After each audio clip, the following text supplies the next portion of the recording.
we found out earlier, Dom has destroyed our photo studio. Destroyed, I tell you.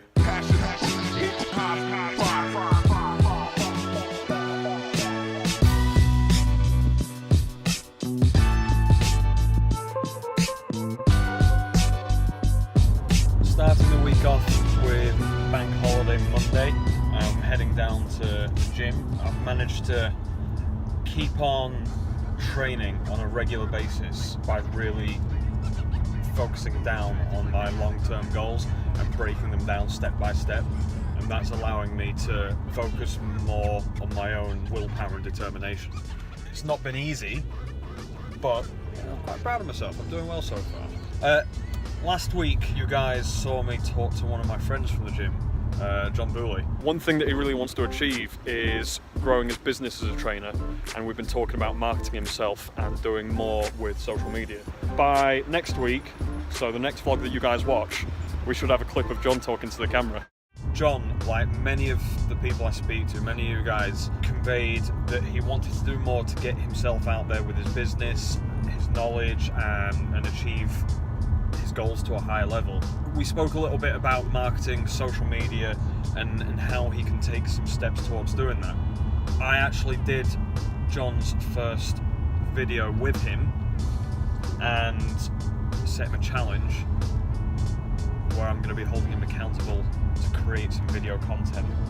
Now he's actually done that and he sent me some of the videos already, so you know, for anyone who is interested, this is what John has to say. Morning guys, as some of you are aware, a friend of mine, Sam Martin, has sent me a little challenge to get some videos recorded, some content recorded for my social media platforms, and hopefully get some quality advice and content and know-how for you guys. The reality of it is fasted cardio is not something that has any long-term benefit. If you enjoy doing it in the mornings, that's entirely up to you. There's nothing wrong with that. It's a great way to start the day. But long-term effects of it, especially if the goal is to cut body fat and maintain muscle mass, it can be quite detrimental. One of the things that I was speaking to John about is the power you can have when you put yourself out there, when you're willing to do the things that others won't. Even small things like creating videos and talking about what's important to you. There can be huge power added to what you're doing and the reach of your own goals. Also adds a lot of power to other people. If you're creating content, don't do it for the followers. Don't do it for trying to achieve anything other than adding value to someone. Yes, you can create content suited to certain social platforms. Yes, you can make them easier to watch or listen or read. But algorithms change. The only static is that people want value. Now, in terms of what value to give them, that can be anything. And the best place to start is the things that are true to you. And this was a conversation I really enjoyed having with John, because we really got to kind of drill down into what makes him tick. You know, when it comes to health and his PT career, one of the reasons he does it is because he wants to help people. We sat down and said, you know, do you want to help 8 people a day, or do you want to help 800 people a day, 8,000 people a day, 800,000 people a day? You can send that content out there and let people see it. If it's got value, it's going to be shared. Just find what's true to you and put that out there in a way that adds value to someone else. Right, so at the weekend, I may or may not have had 1 or 2 whiskey sours. It seemed like a really good idea at the time. The next morning, it seemed like a bad idea. I kind of bought a lordship title, which comes with 5 square feet of land in the Lake District. Now, technically, I am... Technically, I am Lord Samuel William Martin. Eating time with Liam Grady. Hey. He's been beaten up in the face. Look at that. Oh, someone bullied him. I was picking on people. What goes around comes around, I say. Okay, so now tell us what this meeting's about. We have a few events coming up, and particular events that we've said we would be delighted to help out a friend with, Mr. Dickie Smith and the Leeds Tattoo Convention, which is in July. We've been asked to help out, so we've just got to try and sort out exactly what level we want to help at. What? Dominic enters the building. Guten Tag. It's Dom! It is me. What have you been doing? I have been doing a photo shoot. Tell us more. A photo shoot of a beautiful new young model for Boss Models. Making the most of old studios. Yes. He's called Johnny Meadow. And I managed to blow a lamp as well. Oh yeah, you broke the studio. Or maybe it was the girl, maybe she was that damn good. She fried the You flash. seem out of breath, have you been running? No, I found recently that walk upstairs and I'm out of breath. We need to get back in the gym, come train with me. I did this whilst I'd had a couple of whiskies. Really? And have you not done a silly name or something? Have you? And you got to have it in your own name. So how much was it? It was 25 quid. How Yeah, long did that take you to do? about 3 minutes. Awesome. You have one now, aren't you? Right, so we need to frame most of this. Got it around the building. As we found out earlier, Dom has destroyed our photo studio. Destroyed, I tell you. Is that repairable, Dom? I don't know. I had a really interesting conversation with Dom as well. In fact, most of the team today. As you guys might remember from last week, I spoke to my friend John, a PT, who is looking at ways to increase his reach, social media, what he should be doing in terms of growing his brand. I think that this is something that everybody seems to have issues with. And I think the one thing that people need to remember is that algorithms change, platforms can be used in different ways, all kinds of things to think about when it comes to social.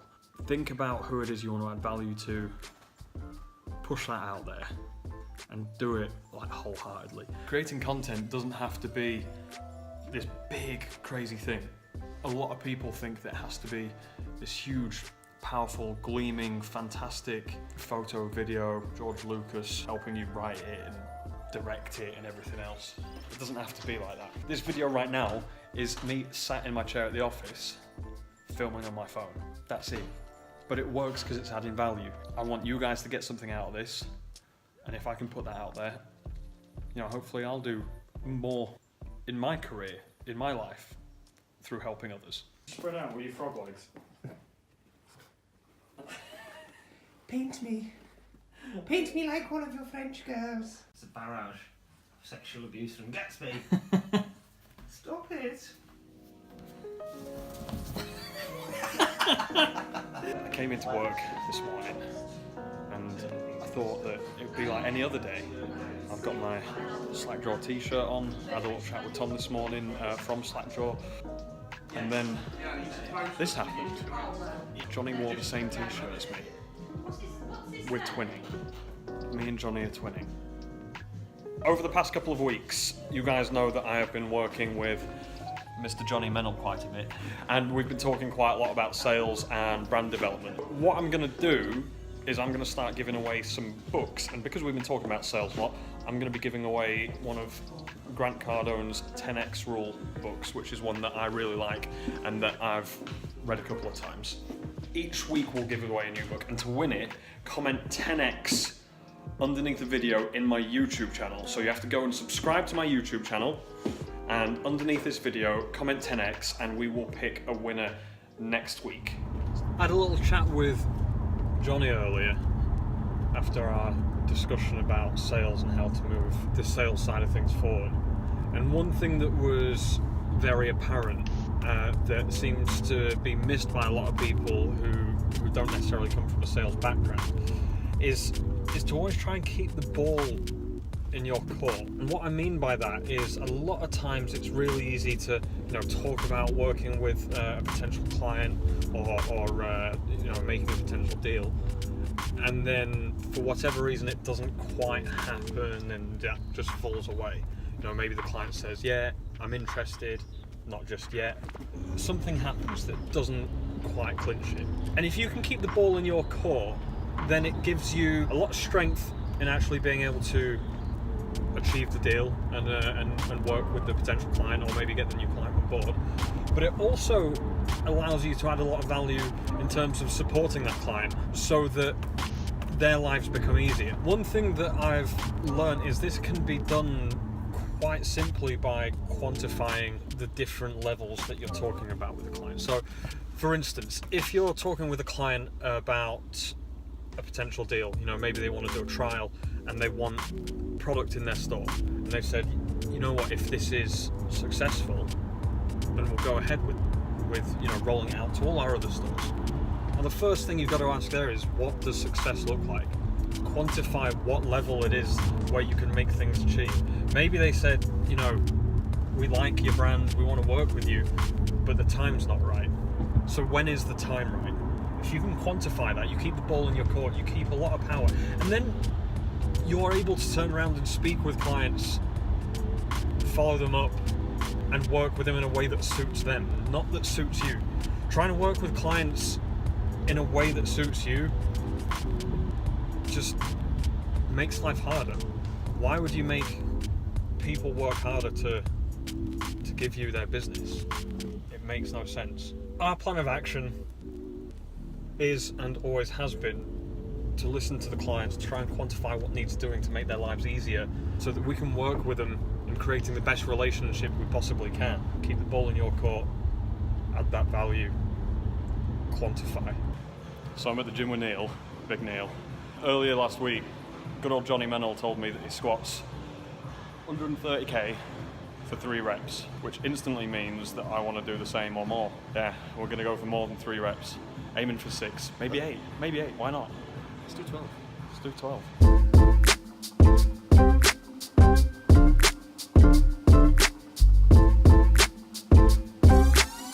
To be fair, that's pretty heavy, but I did it. Moral of the story, push yourself, do things that you don't expect you can. Nobody grows inside their comfort zone. True. Just finished up at the gym now. That was a pretty intense session with Neil. I got quite a few personal bests there. The squats, I've never squatted that much. Never even attempted it, so that was really cool. But what I really wanted to talk about, and the reason why I was documenting some of the sessions in there, was I wanted to talk about my best and worst qualities. My best and worst qualities are the same. They're the same thing. Without that quality, I wouldn't be where I am. But with that quality, there's a lot of hindrances to it as well. So for me, it's competitiveness. I'm ridiculously competitive. I love to win.